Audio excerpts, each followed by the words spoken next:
ভারতে এই মুহূর্তে ক্যান্সারে আক্রান্ত হয়ে গেছেন শেখ হাসিনা এবং ভারত সরকার খুবই গোপনে বিশেষ টিম দ্বারা শেখ হাসিনার ক্যান্সারের চিকিৎসা করছেন। আর বোনের এই অন্তিম সময়ে তাকে ছেড়ে যেতে চাইছেন না শেখ রেহানা, সেখানেই তিনি আছেন।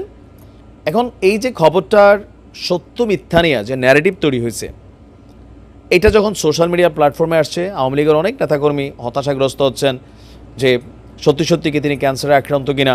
এর আগে একবার একটা গুজব ছড়াইছিল, জামাতের একজন ইউটিউবার তিনি বলছিলেন শেখ হাসিনা যুক্তরাজ্যে গোপনে ক্যান্সারের চিকিৎসা করছে। তো ওইখান থেকে আবার এটা অনেকের কাছে প্লাস মাইনাস হচ্ছে। তো আসুন দেখি মূল ঘটনা কি।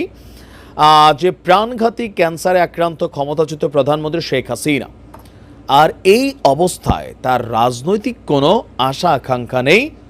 যতদিন বেঁচে থাকবেন রাজনীতি ছেড়ে পরকালের পাথেয় জোগাড় করতে চান তিনি। শেখ হাসিনার স্বাক্ষর করা এমন একটা বিবৃতি সামাজিক যোগাযোগ মাধ্যমে ঘুরছে।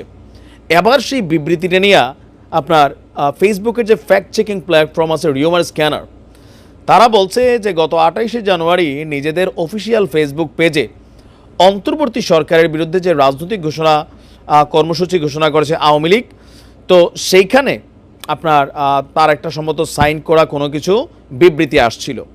তো সেই বিবৃতিটারেই কেউ লাইরা চাইরা কিউ কার্ড বানাইয়া একটা বিবৃতি প্রকাশ করছেন, যেটা যে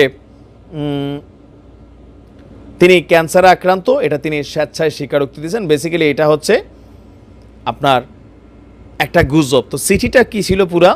প্রিয় দেশবাসী, আপনারা নিশ্চয়ই অবগত আছেন যে আমি শারীরিকভাবে অত্যন্ত অসুস্থ।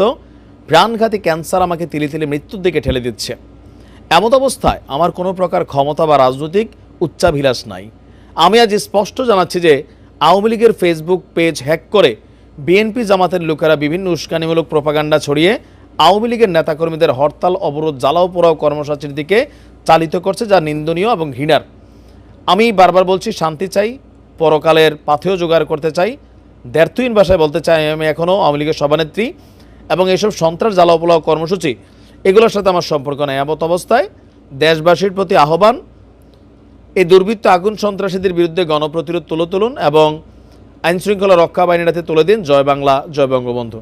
তো রিউমার স্ক্যানার বলছে যে এই বিবৃতিটা আসলে আসল নয়। বেসিক্যালি তিনি এমন কোনো বিবৃতি দেন নাই। আর আওয়ামী লীগের অফিসিয়াল ফেসবুক পেজ পর্যবেক্ষণ করে এই ধরনের চিঠির অস্তিত্ব খুঁজে পাওয়া যায়নি। পরবর্তীতে আপনার এখানে জাতীয় প্রতীক, হিন্দি বাংলা সংমিশ্রণ, শেখ হাসিনার নাম হিন্দি এবং ইংরেজিতে থাকার মতো নয়। এই চিঠিতে বেশ কিছু অসঙ্গতি দেখা যায়, যেটা আপনার থাকার কথা নয়। এছাড়া আওয়ামী লীগের ফেসবুক পেজ হ্যাক করা হয়েছে এমন কোনো তথ্য আওয়ামী লীগ বলেনি। আর দিন শেষে এই যে গুজববাজ সব দলে আছে, এক একজনের মতন গুজব ছড়ান, যে যারে গুজব ছড়ায় আসলে শান্তি পায়, ওই অবস্থা আর কি। তো আওয়ামী লীগের নেতাকর্মীরা অনেকেই যারা হতাশাগ্রস্ত হয়েছেন যে তিনি মারা যাবেন, আবার অনেকে খুশি হয়েছেন যে ঠিক আছে পৃথিবী আওয়ামী লীগ মুক্ত হচ্ছে। বিষয়টা এরকম না, সুস্থ আছেন। আর এই বয়সে বার্ধক্যজনিত অসুস্থতা সামান্য থাকতেই পারে, সবারই আছে। তার মানে এই খবরগুলা গুজব। ভালো থাকুন।